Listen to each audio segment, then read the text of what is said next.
के लिए ही हम पर कृपा हुई है। जब जिस जीव के आवागमन चक्र का अंतिम जन्म होता है तो उसे नाम रूप लीला धाम का महामहिम स्वरूप श्रवण कथन करने का सौभाग्य, संत समागम और आराधना उपासना पद्धति ये प्राप्त होती है। महापुरुषों के वचनों के अनुसार जो हमें प्राप्त है ये हमारे अंतिम जन्म की सूचना है। यदि हम कृपा का आदर करते हुए जो उपासना पद्धति मिली है उसमें अपने जीवन को अर्पित कर दे तो प्रियालाल की अहेतु की कृपा से यह हमारा आखिरी जन्म होगा। दुख क्लेश अशांति सदा सदा के लिए मिट जाएंगे। श्रीपाद प्रबोधानंद जी महाराज कह रहे हैं, भ्रातर भोगा सुभुक्ता का इहि न भवता नापि संसार मध्ये विद्यादानाध्वराद्यैः कति कति जगति ख्याति पूजाद्य लब्धा अद्याहारे पियादृच्छिक उर्गुणवानप्यहो संवृतात्मा श्रीमद वृंदावनेस्मिन् सतत मट सखे सर्वतो मुक्त संगः। हे भाई, यदि तुम्हारा मन ऐसा प्रलोभन दे रहा हो आपको कि ये भोग तो भोगा नहीं, अगर भोग लूं तो हमारा मन शांत हो जाएगा, ऐसी बात मत मानना। ये आपको फंसा रहा है, क्योंकि भ्रातर भोगा सुभक्ता का इह न भविता नापि संसार मध्य, कोई ऐसा भोग नहीं है जो तुमने संसार में भोग न लिया हो, क्योंकि तुम्हारे बहुत जन्म हो गए हैं। इस माया के प्रभाव से पूर्व स्मृति नष्ट हो जाने के कारण तुमको ऐसा लगता है कि अगर ये मैं भोग लूं तो मेरा मन शांत हो जाए, तो ये तुम्हारे साथ धोखेबाजी खेल रहा है। तुम्हारा अंतःकरण जो बुद्धि मन चित्त अहंकार है, ये तुम्हारे साथ धोखेबाजी कर रहा है। जब इसे भोगों में उतारोगे तब ये फिर निर्णय करेगा अंतःकरण, इसमें वो नहीं, इसमें होगा सुख, इसमें नहीं, इसमें होगा, पूरा जीवन बर्बाद कर देगा। कौन सा ऐसा भोग है जो तुमने उपभोग नहीं किया? सुभुक्ता, खूब अच्छी तरह से भोगा है, पर इस माया ने ऐसे विस्मरण को प्रकट कर दिया है कि तुम्हें होश ही नहीं है। तुम्हें लगता है मैं पहली बार संसार में आया हूं, तो पहली बार तो मुझे भोग लेना चाहिए। एक धनी घर के उपासक वैराग्य भावना से चलने की चेष्टा कर रहे थे, तो परिक्रमा में मिलते थे। एक बार उन्होंने कहा, मेरा मन ऐसा कहता है, जैसा ये महापुरुष जन इशारा करते हैं कि एक बार तो मैं भोग के देख लूं तो अपने मन को समझा लूंगा। नहीं, ये ऐसी फिसलन है इसमें, जो फिसला तो गुरु कृपा हरि कृपा ही आपको पुनः चढ़ा सकती है, नहीं तो ये फिसलता ही चला जाएगा, पकड़ में नहीं आएगा। फिर आप ये उत्साह भी खो देंगे कि मुझे परमार्थ में चलना है। देख लेना, ये उत्साह भी खो देंगे। जैसे जैसे आप धर्मयुक्त विषयों का सेवन और अधार्मिक क्रियाओं का त्याग, वैसे वैसे आप में एक ऊर्जा शक्ति, एक अध्यात्म बल, निर्णय करने की शक्ति, दुखों को सहने की शक्ति, कोई तुम्हें परास्त नहीं कर सकता, ऐसा एक ओज तेज बल ये प्रकट हो जाएगा। ये जो आप निराश हताश उदास इसी मन की सलाह के कारण हुए हैं। इसलिए हे उपासक, हे भाई, तुमने सब भोग लिए हैं, मन की इस चाल में मत फंसना। ये तुम्हारा जन्म केवल भगवत प्राप्ति के लिए है, प्रभु को रिझाने के लिए है। कभी मान बढ़ाई में, कभी भोग वासना में, कभी शरीराभिमान में, कभी मोह ममता, ये ऐसे फंसाती रहती माया। विद्यादानाध्वराद्यैः कति कति जगति ख्याति पूजाद्य लब्धा। कभी कभी मन धर्म की आड़ में दान पुण्य आदि की भावना से अहंकार को पुष्ट कराने लगता है। अंतःकरण चतुष्टय में 4 धर्म है।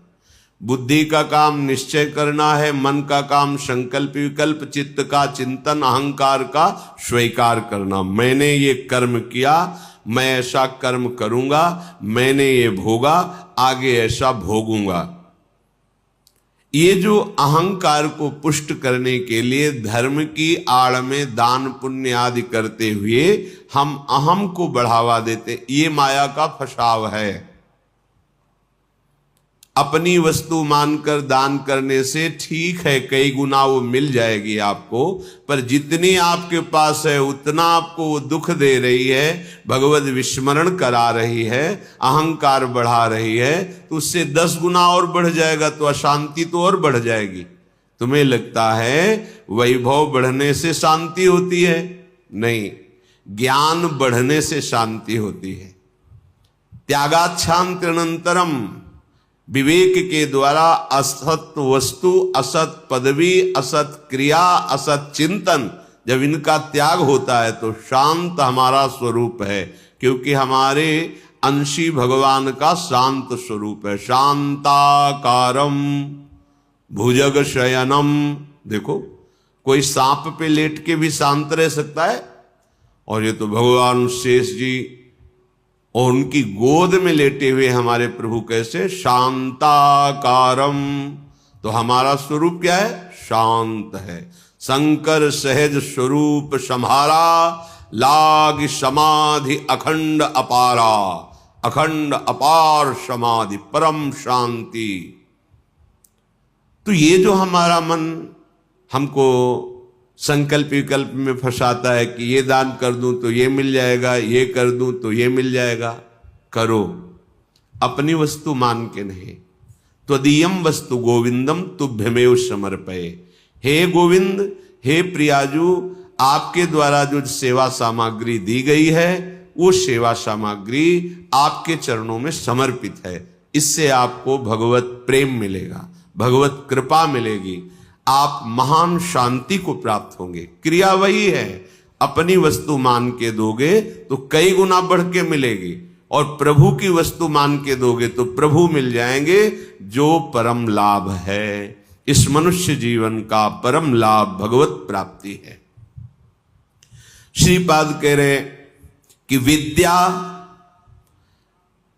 माया के 2 स्वरूप हैं, एक है अविद्या और एक है विद्या। दोनों माया ही हैं, पर विद्या में भगवान की प्राप्ति का मार्ग प्रकाशित होता है, और अविद्या भगवान से विमुख करके नाना प्रकार के भोगों में फंसाती है। दोनों माया ही। पर जो विद्या पढ़ करके उसे अभिमान से युक्त कर लिया जाता है, वो फंसाने वाली ही बन जाती है, क्योंकि वो भी माया ही है। मैं शास्त्रों का ज्ञाता हूं, मुझे बहुत आता है, मुझे सब ज्ञान है, मैं विद्वान हूं, ये ठीक नहीं। ये अहंकार आपको फंसा देगा, ये मुक्त करने वाला नहीं है। मुक्त करने वाला जो ज्ञान है, जो विद्या है, वो विद्या विनय संपन्ने ब्राह्मणे गविहस्तनी स्वनी चयुषुपाके चा पंडिता समदर्शिना। तुम्हारी विद्या के प्रभाव से अविद्या नष्ट हो जाए और समदर्शी दृष्टि प्राप्त हो जाए, सब में एक ही परम तत्व विराजमान है, ऐसा अनुभव हो जाए, ये विद्या का लाभ हुआ। पर हम विद्वान होकर विद्याभिमान करके अगर अपने को और बांध रहे हैं तो विद्या नहीं है, वो अविद्या ही है। श्रीपाद कह रहे हैं जगत ख्याति पूजाद्य लब्धा। कोई मुझे बहुत अच्छा कहे, बहुत बड़ा दानी है, बहुत भगत है, बहुत सेवक है, आदि आदि, यदि ऐसी सुनने की इच्छा है, आपको ऐसी ख्याति पाने की इच्छा है, तो ये भी माया का जाल है, जो आपको आवागमन में बांध करके कष्ट देगा, विश्वास कीजिए महापुरुषों के वचनों पर। जब आप अखिल लोक चूड़ामणि भगवान के दासत्व से युक्त हो जाएंगे, उनके महामहिम नाम का जप, उनकी चरण सेवा, उनके गुण कीर्तन, तो आपका यश तो अपने आप हो जाएगा। पर यदि आप चाहेंगे यश और उसमें राजी रहेंगे तो आपका परमार्थ नहीं बनेगा। स्वार्थ तो जय जयकार लोग करेंगे पर परमार्थ नहीं बनेगा। फिर लाभ क्या मिला? अद्याहारेपि यादृच्छिक उर्गुण वानप्यो समृतात्मा। अब तुम हमारी बात मान लो, श्रीपाद कह रहे हैं अद्याहारेपि यादृच्छिक, भगवान की जैसी इच्छा हो, जो वो तुम्हें जिस परिस्थिति में रखे हैं उसमें संतुष्ट हो जाओ। जथा लाभ संतोष सदा काहू सो कछु न चाहोगो। अपनी ऐसी वृत्ति बनाओ कि भगवान से भी मांगने की इच्छा ना हो। जैसे वो मुझे रख रहे मैं उसमें राजी हूं। ये बहुत बड़ी उपलब्धि है, बहुत बड़ी सिद्धि है ये। इसी से सारी कामनाएं नष्ट हो जाती है। बिन संतोष न काम न साही और अछत काम सुख सपने नाही। बिना संतोष के कामना का नाश नहीं होता, और जब तक कामना रहती तब तक स्वप्न में भी जिसे सुख कहते हैं उसका अनुभव नहीं होता। जागृत की कौन कहे? आप कामना में ही सुख ढूंढ रहे हैं, और सिद्धांत कह रहा है कि अछत काम सुख सपने नाही। यदि हृदय में कामना है तो स्वप्न में भी सुख नहीं मिलेगा। कामना कैसे नष्ट होगी? बोले जथा लाभ संतोष सदा काहू सो कछु न चाहूंगो। मैं सदा संतोष धारण करूंगा कि मेरे प्रभु ने जैसा विधान कर दिया है हमारे लिए पर्याप्त है। जथा लाभ।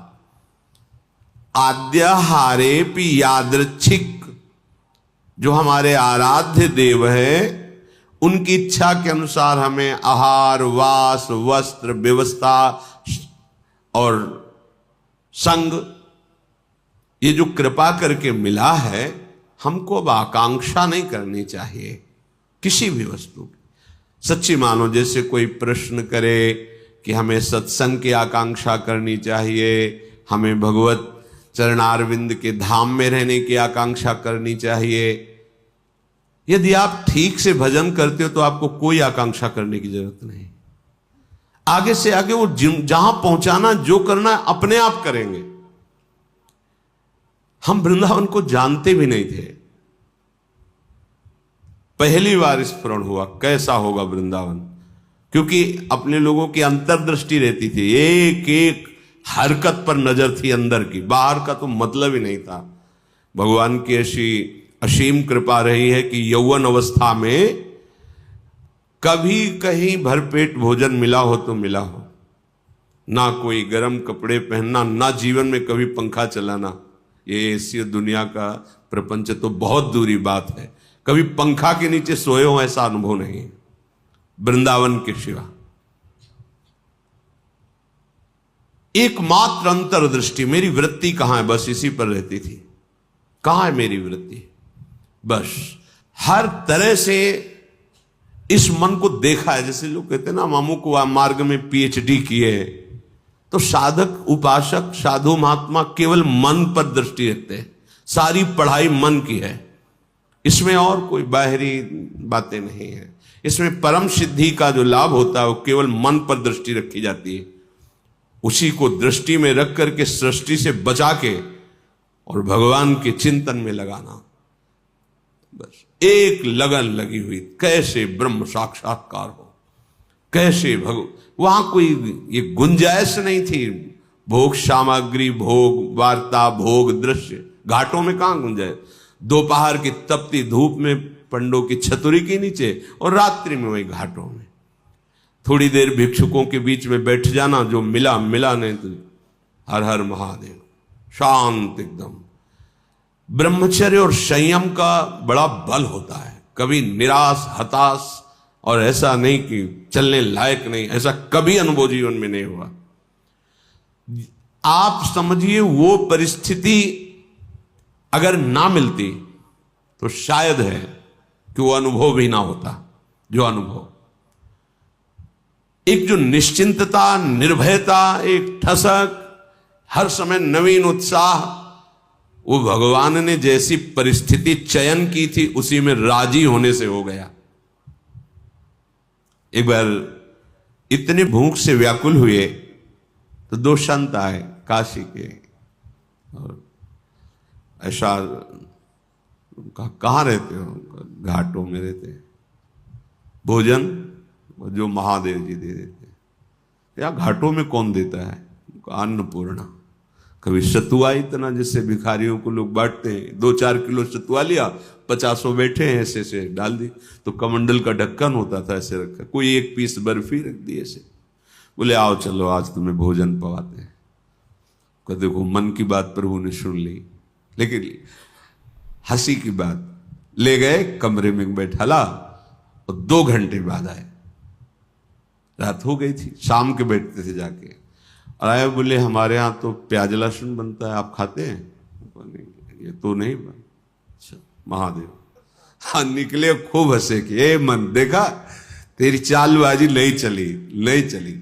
नियम लिया था कहीं नहीं जाएंगे, पर इतनी व्यवस्था हम अपनी तरफ से ले गए, और देखा तुम्हें उत्तर दिया महादेव, चल आज के बाद कोई बुलाए भी तो नहीं जाला है। जथा लाभ संतोष सदा काहो, ये बहुत बड़ी उपलब्धि का मार्ग है। चाहे गृहस्थ हो चाहे विरक्त हो, जैसी परिस्थिति प्रभु ने दी है, सच्ची मानिए तुम्हारे कल्याण के लिए वैसी परिस्थिति आवश्यक है। आप कह सकते हो बड़ा घर में प्रतिकूलता रहती, जरूरी है प्रतिकूलता। भगवत प्राप्ति के लिए जो तुम्हें प्रतिकूलता मिली जरूरी है, बड़े बड़े सिद्ध भक्तों को मिली है। आप तो अभी भक्ति के मार्ग में कदम रखना चाहते हैं, और जो भक्ति के सुभट हैं उनके साथ भारी से भारी प्रतिकूलता हुई। हम प्रतिकूलता का निरादर न करें, वो भगवत कृपा है जो मुझे दलदल से निकाल रही है। सबका स्वरूप सामने आ रहा है। रहीमन विपदा हो भली जो थोड़े दिन होए, हित अनहित या जगत में जान परे सब कोय। तो अद्याहारेपि यादृच्छिक उर्गुण वा नप्य हो समृतात्मा। जब आपको जैसी परिस्थिति में रखा गया उसके बदलने के लिए आप दिखावा न कर दें। दिखावा होता है। ब्रह्मबोध प्राप्त करने के लिए एक